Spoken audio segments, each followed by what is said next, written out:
গীতিকাৰ সুৰকাৰ অসম সৌৰভ বঁটাপ্ৰাপক হেমন্ত দত্তৰ পত্নীৰ পুত্ৰ আৰু সংবাদমেল।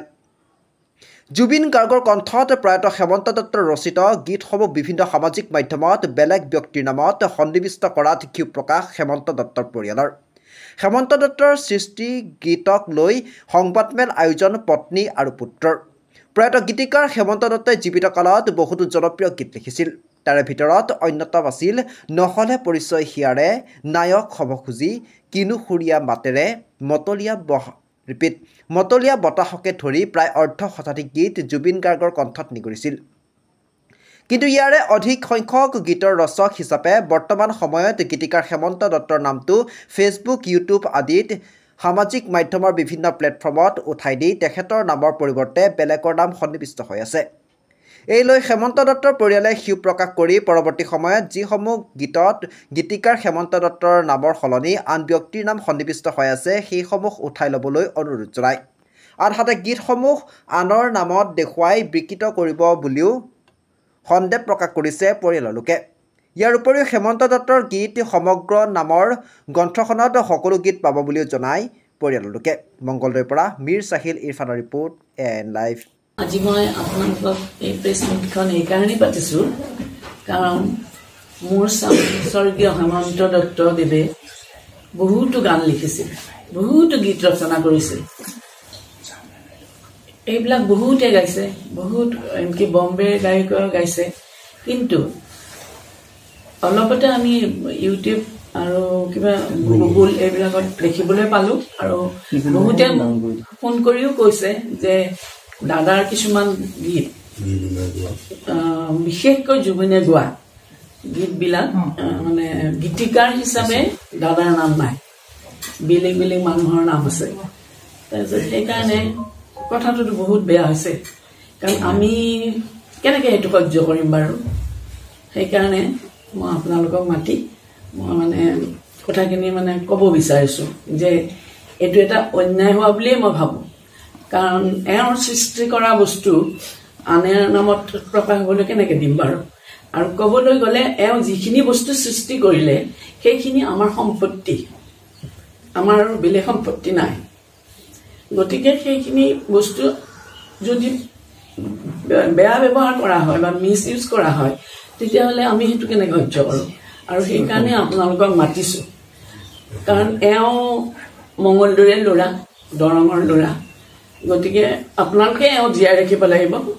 ভুল কুটিবিলাক হ'লে আপোনালোকে শুধৰাই দিব লাগিব। গতিকে তেওঁ এতিয়া ধৰক পাঠশালাত এওঁ জীৱনৰ আধা বয়স শেষ কৰিলে ভ্ৰাম্যমানৰ থাকি। গতিকে সেই তেওঁলোকেতো নাহে, আহিব জানো? গতিকে দৰঙৰ ল'ৰা হিচাপে আপোনালোকে এওঁক সেইখিনি সহায় কৰিলে মই ভাল পাওঁ। আপোনালোকে যাতে তেওঁক জীয়াই ৰাখে। আৰু এতিয়া এইবোৰ গান জুবিনে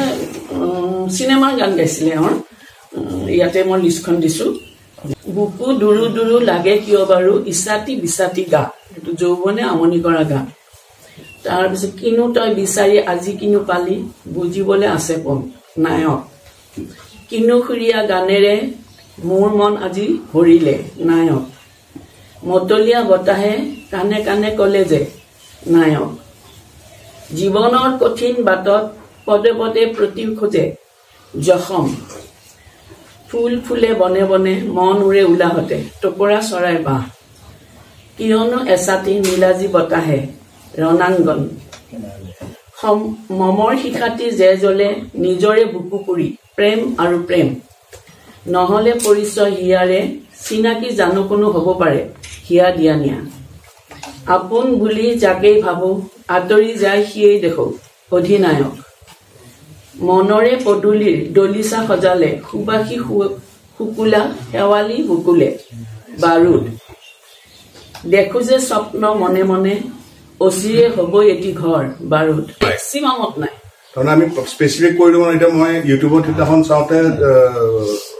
আমাৰ মহান শিল্পী জুবিন গাৰ্গৰ তেওঁৰ যিখন অফিচিয়েল পেজ তাতো দেউতাৰ মতলীয়া বতাহে নায়ক হ'ব খুজি লিৰিচিষ্টটো জুবিন গাৰ্গ বুলি লিখি থৈ দিয়া আছে। কালি নে পৰহি মোক খবৰ দিছে, আমাক খবৰ দিছে কি গুগলতো তাৰমানে নহলে পৰিচয়টো মাৰিলে কোনোবা বেলেগ এজন মানুহৰ নাম আহে লিৰিচিষ্টত কিন্তু সাৰেগামাপা বা যিখিনি ডেজিগনেটেড মিউজিক কোম্পানীজ আছে সিহঁতখিনিয়ে নামখিনি ঠিকে ৰাখিছে কিন্তু বাকী যিখিনি এজ এ ৰেকৰ্ড ৰাখিছে কোনোবাই গুগলত ৰাখিছে কোনোবাই কাৰোবাৰ এনচাইক্লোপিডিয়াতে তেওঁ লিখা বুলি কৈ দিছে গানটো সেইটোৰ কাৰণে তাৰমানে আজি মানে আপোনালোকৰ আগত আমি পৰিয়ালে প্ৰেছ মিটটো দি ৰাইজৰ আগত কথাখিনি জনালো তাৰমানে আৰু দেউতাৰ এই কথাখিনিৰ প্ৰমাণ হিচাপে ইয়াতো আছে গানৰ কিতাপ দেউতাৰ এখন ওলাইছিল ইয়াতেও গোটেই গানখিনি উল্লেখ আছে মানে আমি বিশেষকৈ দেউতাই বহুদৰ লিখিছে কিন্তু মানে প্ৰয়াত মহান শিল্পী জুবিন গাৰ্গৰ যিখিনি কণ্ঠ আছে সেইখিনি যেন কোনো খুচৰা খুচৰি নকৰক মানে কোনো যেন মনোমালিন্যতা নহওক আমাৰ সেইটোৰ কাৰণে আমি প্ৰেছৰ সহায় লৈ নামখিনি এনাউন্স কৰিছো কি এইখিনি মোৰ দেউতাৰ গীতিকাৰ হিচাপে জুবিনৰ কণ্ঠত চিনেমাৰ গোৱা গীত তাৰমানে সেইটোৱে অনুৰোধ জনাম কি তেওঁলোকে দিয়ক কিন্তু গীতিকাৰৰ নামটো দিলে অলপ আমাৰ দেউতাটো এতিয়া নাই ধৰি লওক আৰু সম্পত্তি হিচাপে দেউতাৰ সেইখিনিয়ে বা আমাৰ সম্পত্তি দেউতাৰ সেই নামটো দিলে আমিও পৰিয়ালবৰ্গ মানে যথেষ্ট কৃতজ্ঞ হ'ম সেইখিনি অনুৰোধ আৰু যোনে যোনে আপলোড কৰি আছে যথেষ্ট আছে আপলোড কৰি থকা দেউতাকো ভাল পোৱা বহুতখিনি অনুৰাগী আছে তেওঁলোককো অনুৰোধ কৰিছো যদি কিবা কনফিউজন থাকে আমাৰ লগত যোগাযোগ কৰিলে আমি ডিটেইলছখিনি পুৰা দিম আমি অবভিয়াছলি আমি আইনী ব্যৱস্থা ল'ব লাগিব আমি আইনৰ সহায় ল'ব লাগিব আমি দেউতাৰ যিহেতু এইখিনি গান গোটেই নোটাৰী কৰি থোৱা গান আছে চ' আমি এইখিনি আইনী ব্যৱস্থা ল'ম তাৰপিছত যদি হেৰি নকৰে কিন্তু যিসকল প্ৰযোজকে সেই সময়ত চিনেমাত গানবোৰ লৈছিলে তেওঁলোকৰ লগত আপোনালোকে যোগাযোগ কৰিছিল নেকি তেওঁলোকৰ দায়িত্ব আছে নিশ্চয় নহয় তেওঁলোকেতো ধৰি লওক সাৰেগামাপা বা হেৰি য'ত গুচি যায় যিখিনি লৈ যায় সেইখিনিত ডিটেইলছটো পায় কিন্তু আজিকালি ধৰি লওক সিমান নহয় আজিকালি ধৰি লওক গানটো ঘপ কৰি তোমাৰ ভাল লাগিছে বা মোৰ ভাল লাগিছে আপলোড কৰি দিয়ে ইনফৰমেশ্যনটো ভুল দি থৈ দিয়ে তেনেকুৱাকে পূজা বুলি চিনেমাখনৰ 4টা নে 5টা গানেও লিখা তাৰপিছত সেই ভূপেন হাজৰিকাৰ মিউজিক আছিলে ভূপেন হাজৰিকাই নিজেই মোক গানকেইটা দি একদম হেৰি কৰি দিছে দিয়াৰ পিছত এদিন দেখিলো ইউটিউবত পূজা চিনেমাৰ গান কথা গীতৰ কথা মিৰেল কুদ্ৰুছ মই বোলো কোন ইন্দ্ৰ ৰেডিঅ'ৰ ইন্দ্ৰজিৎ দাস ই ফোন কৰিছে অবু এইকেইটা গানটো দাদাৰ গান সেইকেইটা দেখোন মিৰেল কুদ্ৰুছ গান কোনোদিনেই লিখা নাই তাৰপিছত তেতিয়া আমাৰ ভূপেন আছিলে সি জীয়াই আছিলে তাক মই ফোন কৰিলো যে ভূপেন এনেকুৱা এনেকুৱা দিছে কি কথা মিৰেল তাই কোনদিনা গান লিখি পাইছে মই নিজে মিউজিক কৰি সুৰ কৰি লিখা দাদাৰ লগত লিখা গান এইবিলাক তাৰপিছত মই কি কৰিব লাগে কৰিম দিয়ক তাৰপিছত কি কৰিলে জানো তাৰপিছত উঠাই দিলে সেয়া তেনেকুৱা আমি মানে আমাৰ যিখিনি আমাৰ নটিচত আহে আমি কৰো আমি খবৰো দিওঁ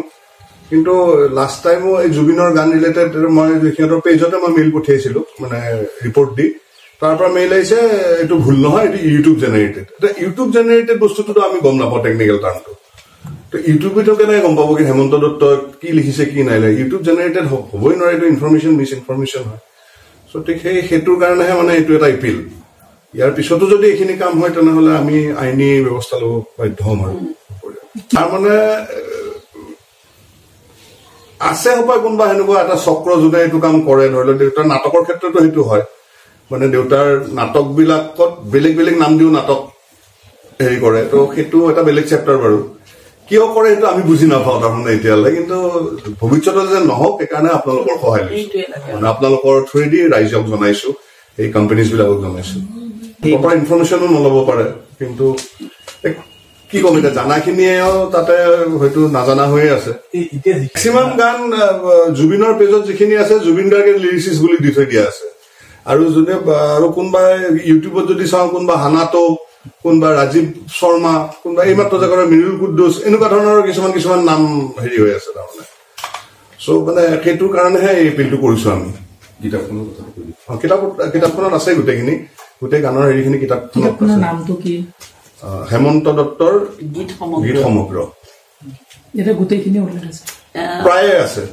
আছে আৰু চিনেমাৰ গানখিনি আছে এইখিনি আছে কিন্তু আৰু আছে গান এতিয়া মানে এতিয়া আৰু গাইছিল জুবিনে বহুত গানো আছিল কিছুমান গাইছিলে যেতিয়া প্ৰথম জুবিন যায় এতিয়া সেইবোৰ মোৰ হাতত নাই যেতিয়া মই সেইবিলাকৰ নাম আমাৰ বুলি কোৱা নাই আৰু নাহে যেতিয়া তথ্যটো কাৰণ ৰতন নগৰ থাকিলে মই চব পালোহেঁতেন তেখেত ঢুকাই যোৱাই মানে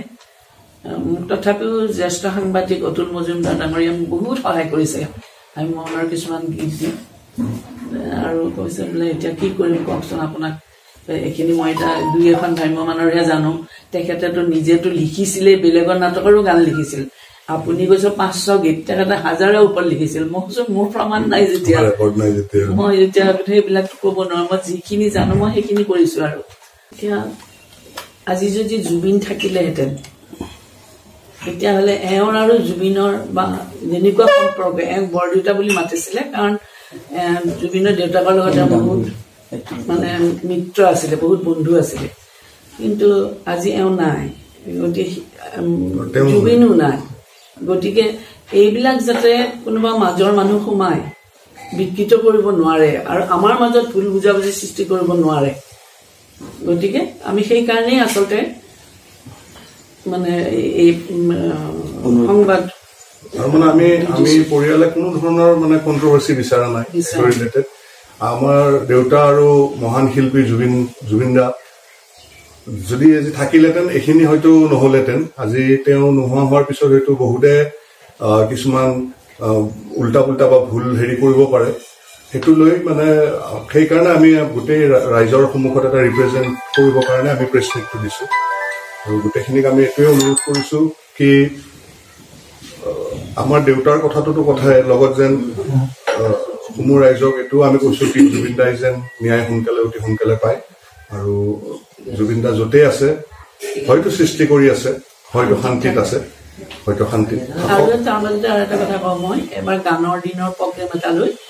দিগন্ত ভাৰতীৰ জন্মদিনৰ দিনাখন গানৰ দিন পালন কৰে আমাক মাতিছিলে মানে মুখ্য অতিথি হিচাপে মাতিছিলে আমি আগৰ চকীত বহি আছো আমি বহি আছো মোৰ বোৱাৰীও গৈছিলে হঠাতে এগৰাকী বৰ ধুনীয়া মানুহে মোক ভৰি ধুই সেৱা কৰিলে মইতো পটককৈ ক'ত দেখিছোঁ মানুহজনী তেখেতে মোক চিনি পোৱা নাই বৰমা মই জুবিনৰ গৰিমা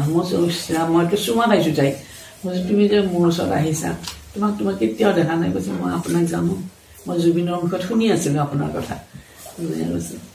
এনেকুৱা ধৰণৰ সম্পৰ্ক আছিল আমাৰ গতিকে এইখিনি যাতে মাজত বেয়া মানুহ সোমাই বা বেয়া মানুহ বুলি কোৱা নাই মাজত মানুহ সোমাই যাতে নজনা মানুহ সোমাই যাতে নকৰে কিবা লাগিলে এতিয়া মইতো জীয়াই আছো মই বহুতখিনি এওঁৰ বস্তু মই মানে গোটাইছোঁ গতিকে মোক সুধিলেও মই বেয়া নাপাওঁ সেইটোৱে এতিয়া জুবিনৰ আত্মাই শান্তি পাওঁ ন্যায় পাওক আমি তাকেই বিচাৰিছোঁ দ্ৰুত ইণ্টাৰনেট দ্ৰুত সংযোগ এতিয়া এমনেট ফাইবাৰ ফাষ্টৰ সৈতে বাফাৰ নহয় স্পীড উড়ান নয়ন ইনফৰটেকৰ এমনেট ব্ৰডবেণ্ড ব্যৱহাৰ কৰক 3 মাহৰ ফ্ৰী ইনষ্টলেশ্যন পোৱা যায় মাত্ৰ 342ৰ পৰা অসমৰ প্ৰতিটো ঘৰত দ্ৰুত ইণ্টাৰনেট এমনেট ফাইবাৰ ফাষ্ট আপোনাৰ লগত অনলাইন কাম খেল আৰু বিনোদন একে ইণ্টাৰনেটত সম্ভৱ